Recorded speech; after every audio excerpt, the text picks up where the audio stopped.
অনেক আহ, শুভাকাঙ্ক্ষী প্রশ্ন করে থাকেন বা জানতে চান যে ম্যাডাম কোন কোন পদ্ধতি অবলম্বন করলে বাচ্চা কনসেপ্ট করবে না। অনেক নবদম্পতি জানতে চান, আবার অনেকের বাচ্চা হয়েছে, তার তৃতীয়বার যেন বাচ্চা কনসেপ্ট না করে, এভাবে অনেকেই জানতে চান। তো আসলে সেই বিষয়টি নিয়ে আমি আলোচনা করব। তারপরেও যারা এটা সম্পর্কে কনফিউশনে থাকেন, আপনাদের আশেপাশে দেখবেন পরিবার পরিকল্পনার যারা ফিল্ড কর্মী, মাঠ কর্মী যারা আছেন, তাদের সঙ্গে আপনারা এই বিষয়ে আলোচনা করবেন, তাহলে অনেক ভালোভাবে তারা বুঝিয়ে দিতে পারবেন। কারণ এই বিষয়টা তারাই নিয়ন্ত্রণ করে থাকেন। আপনার আশেপাশেই কিন্তু এনারা থাকেন, পরিবার পরিকল্পনা মাঠ কর্মী পর্যায়ে যারা থাকেন। তারপরেও আমি কিছু পদ্ধতি এখন বলবো, কয়েকটা পদ্ধতি, যে পদ্ধতিগুলো অবলম্বন করলে বাচ্চা কনসেপ্ট করবে না। দেশের এবং প্রবাসের ভাই বোনদের প্রতি সালাম। আসসালামু আলাইকুম। আমি প্রভাষক ডাক্তার রিক্তা পারভিন, হোমিওপ্যাথি এবং আয়ুর্বেদিক চিকিৎসক, চেম্বার সেবা হোমিও কমপ্লেক্স অ্যান্ড সেবা ডিজিটাল ল্যাব, উপজেলা মডেল মসজিদের পূর্ব পাশে, শিমুলিয়া, মাগুরা।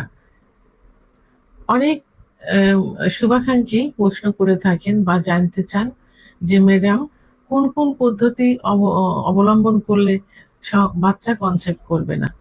তো সেখানে আমি যারা নবদম্পতি থাকেন তাদের তাদের জন্য, অর্থাৎ এটা সবার জন্য খুব সহজ একটা পদ্ধতি হলো, এবং সহজ এবং নিরাপদ পদ্ধতি হলো কন্ডম। আপনারা কন্ডম ব্যবহার করতে পারেন আপনার সুবিধা মতো, উন্নত মানের ভালো দেখে বাজার থেকে, অথবা পরিবার পরিকল্পনার মাঠকর্মী পর্যায়ে কিন্তু কন্ডম গুলো বিতরণ করে থাকেন। তো আপনারা এই কন্ডম ব্যবহার করতে পারেন। নবদম্পতিদের জন্য কিন্তু এটা খুবই একটা সহজ পদ্ধতি, কারণ এরা গভীর ক্রিয়াশীল পদ্ধতি গ্রহণ করলে আহ হয়তো কিছু সমস্যা এদের হতে পারে, যে কারণে এই কন্ডমটা ব্যবহার করতে পারেন। আরেকটা পদ্ধতি হলো জন্ম নিয়ন্ত্রণ পিল। এই প্রতিদিন একই নিয়ম করে এই পিলটা খেতে হয়। সঠিকভাবে এই পিল খেলে খুবই কার্যকর, এটা খুবই কার্যকর। এবং এটা অনেক সময় দেখা যায় যে বই বই ভাব আসে, মাথা ঘোরা ইত্যাদি, দুর্বলতা ইত্যাদি আসতে পারে। তবে নবদম্পতিদের জন্য বলবো যে আপনারা এই কন্ডম এক এক মাস কন্ডম ব্যবহার করলেন, এক মাস আপনার স্ত্রী খাবার পিল গ্রহণ করলো। এভাবে পর্যায়ক্রমে যদি করেন তাহলে কিন্তু আপনার শরীরের উপরে কোনো সমস্যা আসবে না। আপনার রিল্যাক্সে নববিবাহিত লাইফটা পার করতে পারবেন। অন্য যে উপায় আছে বা পদ্ধতি আছে সেটা হলো ইনজেকশন। এই ইনজেকশন 3 মাস পর পর নিতে হয়।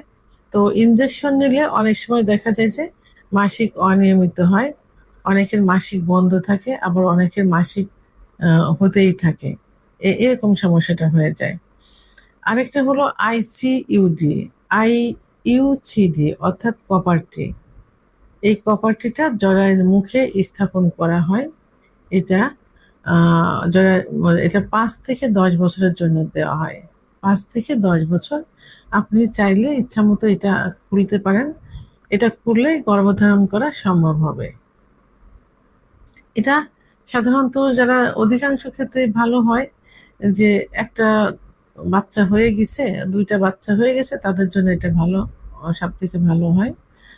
আচ্ছা, আরেকটা হলো, সেটা হলো ইমপ্লান্ট। এই ইমপ্লান্টটা পড়তে হয় সাধারণত হাতে পড়তে হয়। তো এটা ছোট ছোট রডের মতো থাকে। এটা 3 থেকে 5 বছরের জন্য পড়তে হয়। এটা পড়লে অনেকের শুট করে, অনেকের বডিতে শুট করে না।